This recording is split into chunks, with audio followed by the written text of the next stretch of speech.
অন্যদিকে ভবানীপুরে ইতিমধ্যেই প্রচার শুরু করে দিয়েছেন শুভেন্দু অধিকারী। আর ভবানীপুরের পর এবার নন্দীগ্রামে প্রচার শুরু করছেন শুভেন্দু অধিকারী। আজ নন্দীগ্রামে প্রচার শুরু করবেন তিনি। বল 2 গ্রাম পঞ্চায়েত পর্যন্ত মিছিলও রয়েছে তার। নন্দীগ্রামের তৃণমূল প্রার্থী পবিত্র করের বাড়ির এলাকাতেই প্রচারে নামতে চলেছেন শুভেন্দু অধিকারী। সাংগঠনিক প্রক্রিয়া অনুযায়ী এদেরকে পতাকা ধরিয়ে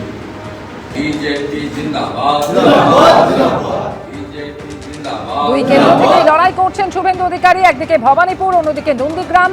ভবানীপুরে গতকালই আমরা দেখেছি প্রচার সারেন শুভেন্দু অধিকারী। কালীঘাট মন্দিরে পুজো দিয়ে তিনি প্রচার শুরু করেন। ভবানীপুরের পর এবার নন্দীগ্রামে তিনি প্রচারের কাজ শুরু করতে চলেছেন। নন্দীগ্রাম এক পঞ্চায়েত সমিতির কৃষি কর্মাধ্যক্ষ সায়েদ দাস এবং বিধানসভার কনভেনর। আর কিছুক্ষণ আগেই যেরকম জানাচ্ছিলাম যে আগামী মঙ্গলবার থেকে প্রচারে নামতে চলেছেন অভিষেক বন্দ্যোপাধ্যায়।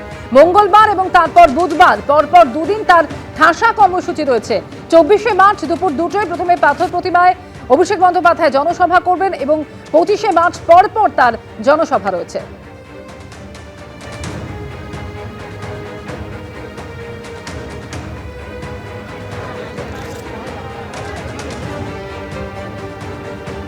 যে ভাইটিকে প্রার্থী করেছে ওই ভাইটির নন্দীগ্রাম আন্দোলনে কোথাও ভূমিকা ছিল? ওই ভাইটি কি নন্দীগ্রামের 5 জন শহীদ পরিবার, 2 জন অত্যাচারিত রমণীর নাম বলতে পারবে? আমি তো নন্দীগ্রামের জন্য 42টা মামলা খেয়েছি সিপিএম এর সময়। তো নন্দীগ্রামের লোককে কেন আন্ডার এস্টিমেট করছেন? মমতা ব্যানার্জি ক্রেডিট নিতে গেছিল, মমতা ব্যানার্জিকে রিফিউজ করেছে যে নন্দীগ্রাম। তারপরেও আমাকে আরো পরীক্ষা দিতে হবে বা নন্দীগ্রামের মানুষকে পরীক্ষা দিতে হবে? ডেমোক্রেসিতে মাল্টিপল নাম্বার অফ পার্টিস দাঁড়ায়, বহুদলীয় গণতন্ত্র। ওরা একজনকে দাঁড় করিয়েছে। আমিও একটা সময় তৃণমূল কংগ্রেস করতাম, 20 সালে আমিও রিজাইন করে সব ছেড়ে আমি বিজেপিতে জয়েন করেছিলাম। বিজেপি আমাদের একজন পঞ্চায়েত মেম্বারকে ওরা জয়েন করিয়েছে। ওই ভাইটার উচিত বিজেপির পঞ্চায়েত মেম্বারশিপটা ছেড়ে নির্বাচনে লড়াই করা নৈতিকভাবে। আর মাননীয় অভিষেক বাবু মমতা বন্দ্যোপাধ্যায়ের পরে সেকেন্ড ম্যান ওই দলের। তিনি প্রচারে আগেও গেছেন, এখনো যাবেন। এটা নিয়ে আমার মন্তব্য করারও দরকার নেই, বিচলিত হওয়ারও দরকার নেই। কিন্তু আমি নন্দীগ্রামের গণদেবতাকে নিয়ে ওরিড নই। তারা 21-এর যুদ্ধে বলে দিয়েছে কে আসল আর কে নকল।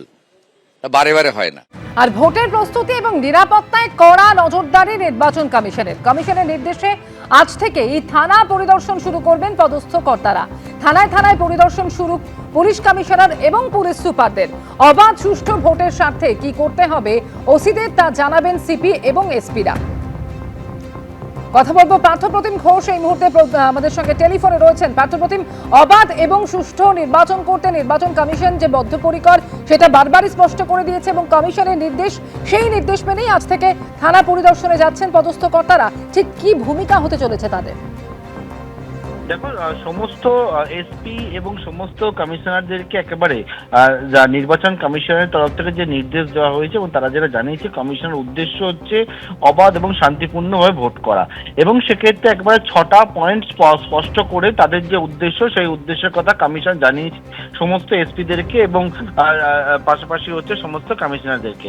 যে বিষয়টা সেটা হচ্ছে এই 6টা পয়েন্টে। প্রথম হচ্ছে যেটা হচ্ছে হিংসা মুক্ত, দ্বিতীয় হচ্ছে প্ররোচনা মুক্ত, তৃতীয় হচ্ছে ভয় মুক্ত, চতুর্থ হচ্ছে একেবারে নো ছাপ্পা, পাশাপাশি হচ্ছে নো বুথ জ্যামিং এবং অপরটা হচ্ছে নো একেবারে সোর্স জ্যামিং। এই 6টা পয়েন্ট স্পষ্ট করে বলা হয়েছে সমস্ত সিপি এবং এসপিদেরকে।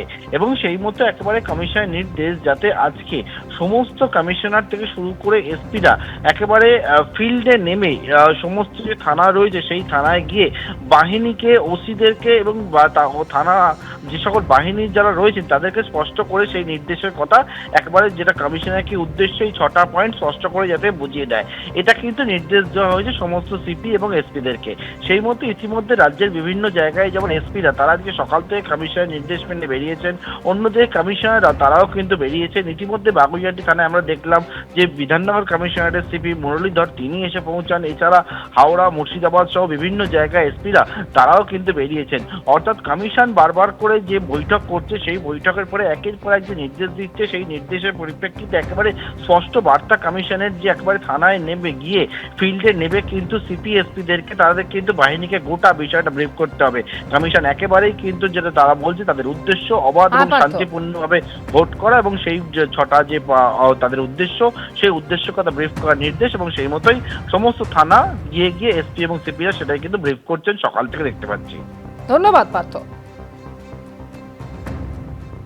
থানার ওসি এবং যারা অফিসাররা ছিল তাদেরকে প্রত্যেককে ওদেরকে বলে দেওয়া হয়েছে ইলেকশন কমিশনের এই ছোটা অবজেক্টিভ আমাদেরকে অ্যাচিভ করতে হবে, এবং এটার ক্ষেত্রে আমাদের যা যা স্ট্র্যাটেজি, যা যা প্ল্যানিং করার কথা, যা যা স্টেপ নেওয়ার কথা, সেটা আমরা ডিটেলে আলোচনা করেছি।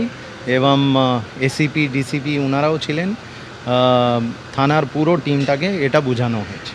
এবিপি আনন্দ, এগিয়ে থাকে, এগিয়ে রাখে।